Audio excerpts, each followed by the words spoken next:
I have lived long enough inside American politics to know when a leader is under pressure, and I have watched enough speakers of the House to know when pressure turns into something more dangerous than weakness. What is happening in Washington right now is not just weakness. It is dependency. And dependency inside a constitutional system built on separated powers is one of the most dangerous conditions a democracy can drift into without fully realizing it. A great many people are still reading this moment as if it were a personality story. They see one speaker, one president, one thin majority, one ugly week on Capitol Hill. One more round of partisan dysfunction in a country that has almost grown numb to it. The real story is not that Mike Johnson is struggling. The real story is that the office he occupies appears to be struggling to remain in office at all, rather than a holding company for somebody else's power. That is the line I want you to hold in your mind, because if the Speaker of the House can no longer act as the head of a co-equal branch unless the President protects him, flatters him, or politically shelters him, then the question before us is no longer whether one man is good at his job. The question is whether the House of Representatives is still behaving like an independent institution. That is a much bigger question. And it arrives at a very dangerous time. Congress is returning to Washington carrying not one challenge but a whole stack of them, each of which would be serious on its own and destabilizing in combination. There is an undeclared war involving American service members already dead and hundreds wounded. There is a Department of Homeland Security shutdown that has dragged on so long it has crossed from embarrassment into institutional damage. There is a surveillance authority on the verge of expiration, with factions inside the majority party fighting over whether it should survive at all. There are possible expulsion fights that could narrow the margin even further. And hanging over all of it is the simplest and ugliest fact in politics: the man with the gavel appears unable to move unless he knows the man with the megaphone is standing behind him. That is not healthy politics. That is not ordinary friction. That is the beginning of constitutional softening. I want to start with the arithmetic, because arithmetic is often where truth begins in Washington. The House is not being governed from a position of abundance. It is being governed from a ledge. The margin is so thin that on any party line matter one member's rebellion, one absence, one private grudge, one member deciding he has had enough can bring the machinery to a stop. People hear phrases like razor, thin majority so often that they stop hearing the razor part, but the razor is real. When margins get this narrow, leadership stops being about ideological messaging and starts becoming a test of practical statecraft. You need persuasion, you need trust, you need internal diplomacy, you need members to believe that even when they dislike you, you can still carry them somewhere that serves both the institution and their own political survival. That is what leadership is for. And that is exactly where the deeper problem begins. A speaker with a tiny margin can still be effective. We have seen it before. It is harder. It requires more patience. It requires more humility. It requires a certain toughness of the quiet kind, not the theatrical kind. It requires the willingness to let the House act even when you fear the House may embarrass you. In fact, that is part of the job. The Speaker is not there to prevent the institution from expressing itself. The Speaker is there to give the institution a path to do so without destroying itself. What we are seeing now is something very different. Instead of building room for the House to function, Mike Johnson has increasingly acted as though his central responsibility is to keep the House from doing things that might weaken his personal position. He is not unique in fearing revolt. Every modern speaker fears revolt. But fear by itself does not disqualify a leader. What disqualifies a leader is the decision to answer fear with paralysis. That is the shift I want you to notice. When a war powers vote is blocked rather than argued through, when a Senate bill is buried rather than tested on the floor, when surveillance deadlines approach without real coalition work, when time that should be spent governing is spent on a rally stage throwing ideological meat to the crowd, you are no longer looking at a legislature wrestling with hard choices. You are looking at a legislature being managed as a hazard to the man running it. That is a reversal of democratic purpose. The House does not exist to protect the Speaker. The Speaker exists to help the House function. The most revealing thing about a crisis is often what leaders choose to do with their scarcest asset, which is time. Time is the one thing a Speaker never has enough of. There are members to call, factions to calm, committee chairs to coordinate, floor strategy to build, Senate signals to read, White House pressure to absorb, reporters to manage, donors to reassure. And on top of all that, the substance of governing itself. So when a leader chooses to spend precious time in performance rather than problem solving, it is usually because performance has become the substitute for control. That is why the rally in Virginia matters. On the surface, it may look like just another partisan excursion, just another speech full of overheated language, just another weekend detour into campaign mode, but it tells us something quite important. At the very moment, a speaker is facing a convergence of war, shutdown, surveillance, and institutional fragility. He chose to stand in a hangar and denounce a redistricting referendum in apocalyptic language. That choice was not random, it was diagnostic. It suggested that in a moment, demanding governing, he reached instinctively for tribal reinforcement. That is what politicians do when governing is slipping out of their hands. They go looking for applause because applause is easier to organize than legislation. But applause cannot reopen a shuttered agency. Applause cannot restore congressional war powers once surrendered. Applause cannot rebuild member confidence. Applause cannot substitute for a functioning floor. If anything, applause can become a narcotic, one of the last pleasures available to a leader whose practical authority is decaying. And that is why I say this is not simply a story about Mike Johnson's competence. It is a story about what happens when institutional authority becomes so contingent, so brittle, so dependent on the mood of one external political figure, that the officer supposedly leading a branch of government begins behaving like the regional manager of someone else's movement.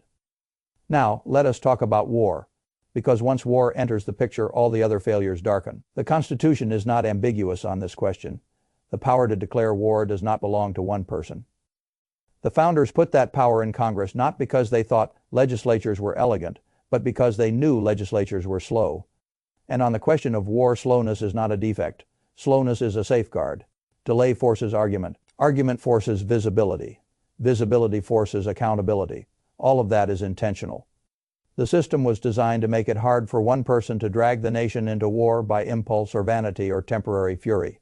That was wisdom, not inefficiency. So when military operations expand, when Americans begin dying, when the practical reality of war is already underway, and the House leadership chooses to block or bury the mechanism through which Congress could reassert itself, something more than a tactical decision is taking place. The legislature is participating in its own diminishment. That is the phrase I keep returning to, its own diminishment, because the easiest way to lose constitutional power is not always to have it stolen. Sometimes it is simply to stop using it.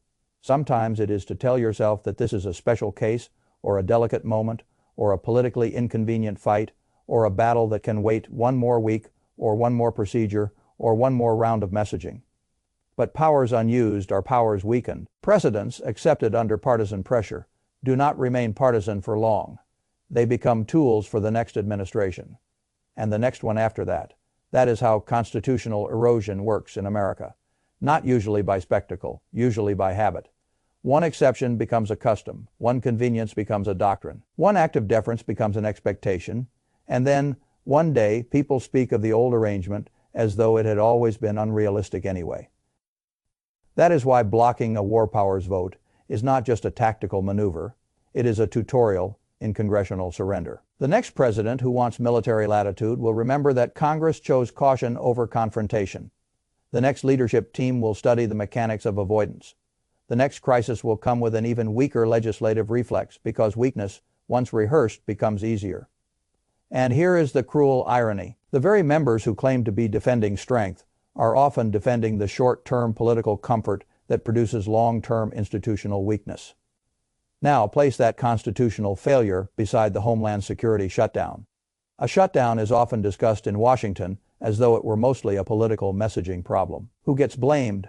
Who wins the news cycle? Who is seen as stubborn? Who is seen as reasonable? Those things matter politically, of course. But after enough days pass, the shutdown ceases to be primarily symbolic. It becomes operational. Systems lose continuity. Workers lose trust. Critical staff leave. Temporary improvisations harden into unsafe workarounds. And over time, the public gets a front row seat to something no government should ever normalize, the visible fraying of basic state capacity. That is where this shutdown has gone. You can tolerate a symbolic showdown for a short while.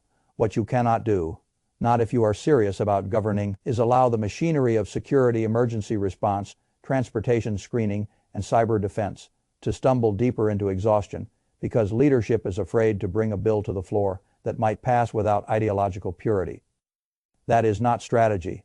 That is fear wearing principle as camouflage. A speaker is not only supposed to read the temperature of his caucus, he is supposed to read the temperature of the country and of the institutions under strain.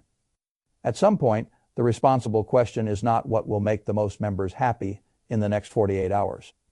The responsible question is what damage becomes harder to reverse if I keep waiting.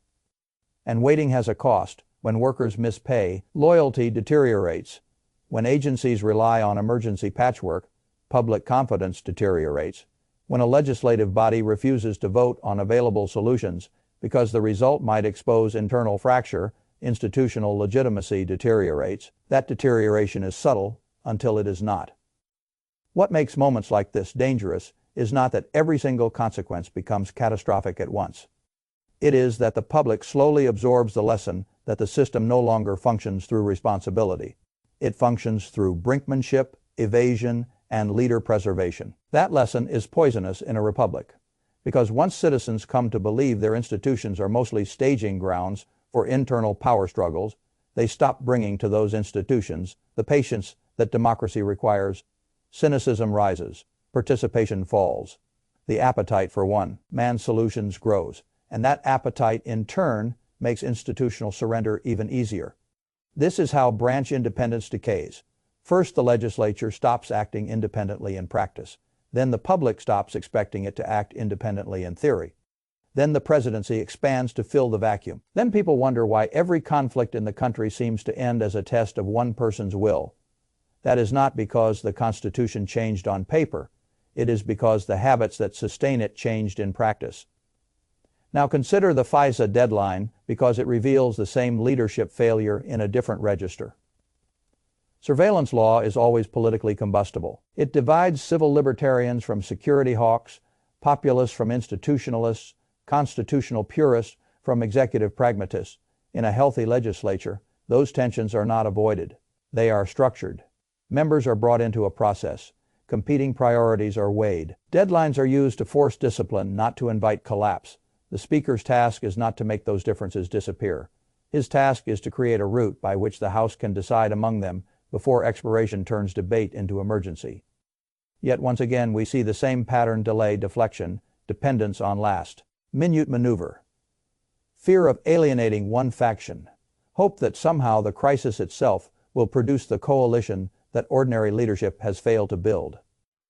That is magical thinking disguised as floor strategy. You cannot run a chamber this narrow on miracles. You run it on trust, conversation, reciprocity, and the willingness to let members own a result. What makes the current moment so precarious is that the same leadership deficit is expressing itself across multiple crises at once. Any one of them might be survivable. Together, they create a portrait. And the portrait is not of a chamber fighting through difficulty. It is of a chamber whose leader has increasingly embraced the management style of postponement. Postponement is seductive in politics. It gives the appearance of control because nothing explodes immediately, but postponement has a hidden compound interest. Every unresolved matter returns with less time and more bitterness. Every block vote becomes a precedent for blocking the next. Every faction learns that hostage-taking works. Every external actor learns that the easiest way to influence the House is not to negotiate with the House as an institution, but to pressure the one figure whose survival is already in doubt. That is the deeper danger of Johnson's speakership. It creates incentives for everyone around him to bypass the branch he leads. Members learn that chaos is leverage. The White House learns that intervention is leverage. Outside activists learn that spectacle is leverage. And because the majority is so thin, every leverage point becomes amplified. This is where Donald Trump enters the story, and we have to speak plainly about it. The problem is not simply that Trump is influential. Presidents are always influential within their parties, and former presidents often remain potent forces. The problem is that Johnson's continued grip on the office appears inseparable from Trump's protective shadow. That changes the nature of speakership itself. The speaker begins calculating not only what the House can bear, but what the president prefers, what the movement expects, what the online enforcers will punish, and whether any step toward institutional independence could trigger a rebellion he cannot survive. Under those conditions, The constitutional relationship between the House and the presidency is no longer merely strained. It is inverted. The Speaker should bargain with the President from an institutional base. He should not depend on presidential favor as the principal condition of his own political existence. The moment that dependency takes hold, the House begins to drift from co-equal branch to auxiliary instrument. Some people may hear that and say this is too dramatic. They may say politics has always been rough, party discipline has always been real, presidents have always dominated their coalitions, and speakers have always had to manage internal revolt. All of that is true, but constitutional life is not judged only by whether something has antecedents. It is judged by degree, by accumulation, by whether the ordinary counterweights are still functioning. And right now, the counterweights look badly strained. Congress has tolerated executive drift in war. It has tolerated procedural avoidance in major policy areas. It has tolerated a shutdown measured not in inconvenience but in institutional wear. It has tolerated the transformation of floor strategy into survival management. And it has tolerated a style of branch leadership increasingly oriented around not offending the one man whose approval seems to determine whether the Speaker keeps his office. That is not a healthy adjustment. That is a dangerous accommodation. The Virginia redistricting episode makes this even clearer because it exposes the moral emptiness of the performative outrage Johnson now relies on. There are times in politics when hypocrisy is not merely unattractive but revealing. A leader who denounces gerrymandering in one state while blessing it in another is not simply inconsistent. He is telling you that principle has ceased to govern the rhetoric. The rhetoric is being deployed tactically, detached from any stable rule except usefulness. And usefulness, in this environment, means whatever helps preserve the coalition around the Speaker and the President. That is why the language has grown so overheated. If you cannot govern consistently, you must narrate constantly. You must fill the air with accusations, ideological branding, cultural alarm, and cartoon villains. You must keep supporters emotionally mobilized because emotional mobilization can sometimes compensate, for a while, for the absence of practical results.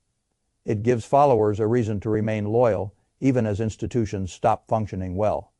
But emotional mobilization is not governance. A republic cannot be run forever on the theory that outrage is a substitute for legislative competence. And eventually the mismatch shows. It shows when war questions cannot get a vote. It shows when the security bureaucracy starts fraying. It shows when surveillance law nears lapse without a plan. It shows when the leader of the House appears more comfortable on a campaign platform than on the floor of the chamber he is supposed to guide. That mismatch is the story. Now we should talk honestly about what options remain, because the range of outcomes matters. The first possibility is that Johnson survives exactly by doing what he has been doing, blocking, delaying, appeasing, and depending.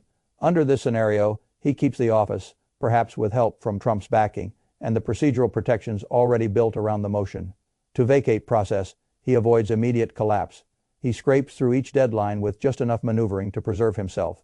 On paper, that might look like victory, but it would be a hollow kind of victory, because the cost would be normalization. Normalization of paralysis, normalization of executive drift, normalization of a House that acts only when pressure becomes unbearable, and even then only in fragments. Normalization of the idea that the Speaker's central job is not to lead the chamber but to prevent the chamber from embarrassing the coalition that installed him. That path may protect Johnson in the near term, but it would deepen the institutional disease. The second possibility is that the dam breaks. In politics, weakness can be stable for a long time until suddenly it is not stable at all. One privileged motion succeeds. One faction decides to defect publicly. One crisis converges with another. One war vote becomes the trigger for a broader revolt.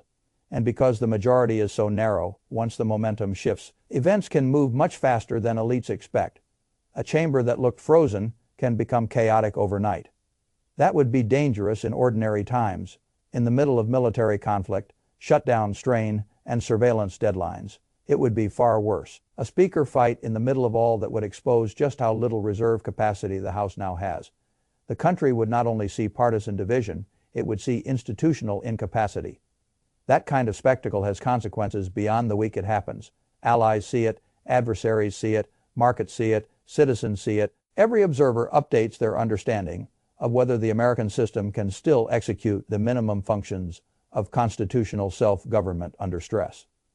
That is a very important test.